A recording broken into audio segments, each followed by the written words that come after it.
Since Guernsey Airport was first opened here at La Villiers 39 years ago, it's seen the landing of an invader, the comings and goings of a series of different civil aviation companies, a brief excursion into helicopter flights, and it's been a pioneer in the field of navigational aids. It was in April 1934 that Jersey Airways Limited first asked for an airfield, not at La Villiers but at L'Ancresse.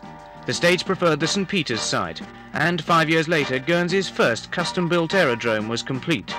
The developers cleared 5 miles of hedges and moved 130,000 cubic yards of earth to provide 4 grass runways. On May the 5th, 1939, the Right Honourable Kingsley Wood, then Secretary of State for Air, arrived for the official opening. The new airfield was, by today's standards, extremely primitive. The only visual landing aid in poor visibility was an unlit concrete line down the centre of the runway. Or if you were lucky, you might spot the 100-foot diameter circle enclosing the word Guernsey, also in concrete. But for the assembled VIPs and for the island, it was an important move towards improving communications. Ironically, amongst the first to use the new facility were to be the Germans, who began their occupation of the Channel Islands in 1940. They made considerable use of the airport, until with the loss of air superiority, it became valueless to them. Those war years are part of another story. Our interest in the airport begins again with the resumption of civilian flying in 1945. Post-war flying brought hard work for the airport staff. The introduction of radar brought Guernsey Airport far closer to international standards, but she had a long way to go. In 1960, a newly constructed runway and taxiway were brought into operation, and night flying aids were upgraded with a proper airfield lighting system. This included approach lighting to help pilots on their glide path. The state's telecommunications department provided a then unique service by installing a direct line to the island's emergency services. They could now be contacted even if the airport switchboard was full.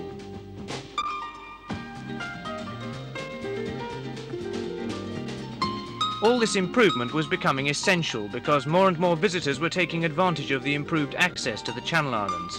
In 1967, the passenger figures reached a record 390,000. The major airline companies were quick to realise the potential of a Channel Islands service. By the late 60s, both British Airways and British United Island Airways had established themselves.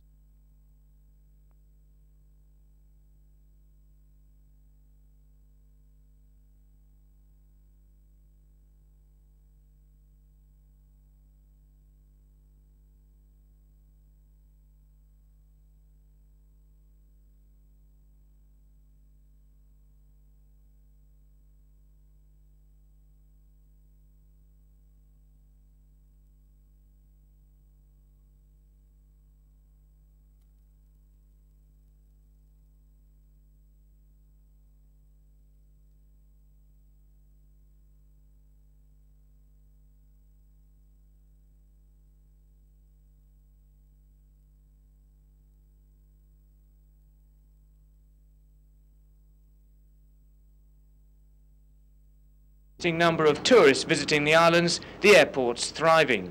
Last year alone, passenger figures reached more than 500,000, making it one of the busiest for its size in the British Isles. Guernsey Airport could never be accused of opposing progress, and the year 1978 is no exception. Behind me, the control tower, perched above the main terminal buildings, has for many years been one of the first sights of Guernsey for a visitor. Now it stands empty. The need for more space and advances in technology have brought a new building to the airport. And this week, the new control tower and administration block received its first VIPs. The bailiff, Sir John Loveridge, had expressed an interest in the new facility, but this was the first time that he and Lady Loveridge had had the chance to examine it at close quarters. Complicated electronics need a lot of maintenance, and one of the first stages of the tour was the equipment hall run by the telecommunications department. It's here that the advantages of the new building are shown to the full. Instead of being scattered, the various pieces of airport technology are grouped in one central area, making operation far easier. Included here are terminals for radar and radio equipment and 2 large tape recorders. These are used to record every radio message that passes between the tower and an aircraft or between air traffic controls in Guernsey, Jersey and Alderney. and the tape would be used in the event of an accident investigation. I don't know if there's anything going on. For a few minutes for servicing, again, we'll notify you when it's back. Roger, Delta. And these are kept, how long do you keep these tapes? 30 days. 30 days. Unless there's a query on them within the 30 days. Then we store. Okay, so store. Yeah, right. Then it was on to the eyes of the airfield, the radar room. It's a long way from the installation of that first set back in 1956. Now the operators can scan up and down the runways and the skies all round the island. If necessary, they can assist the approach control to talk a pilot down if the weather's bad. Should be able to see the street inside. Which in fact is based here. The equipment is so sensitive that it can even pick up the weather. That bright patch in the top left-hand corner is caused by reflections from wave tops in the channel. Upstairs in the control tower itself, they say they've got one of the best views in the island. 360-degree vision was a feature which the old tower lacked. There are two controllers on duty, but only one of them actually speaks to the pilots.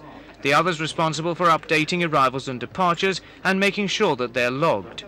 Although Guernsey is under the direct control of Jersey, who are in charge of the channel area, they pick up incoming aircraft 30 miles away over Alderney and talk them in from there. Every flight has to be carefully slotted into several very busy air corridors. On the control desk are direct lines to emergency services and radio links with airport vehicles of all kinds.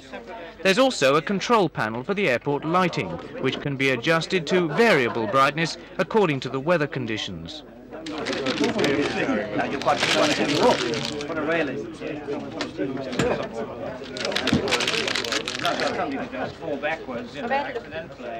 The third link in the nerve centre is the Met Office, which provides updated weather forecasts at least every half hour. Long-range charts are distributed for the benefit of both the airport and the pilots who report to the adjoining flight clearance area. This room and the rest of the building are something of a swan song for Mr. Walters, who retires in March after 30 years of service with the airport. The programme for the airport's 1939 opening said the occasion heralded an era, the ultimate possibilities of which couldn't be foreseen. If that's the case, Guernsey Airport has still plenty of scope for the future.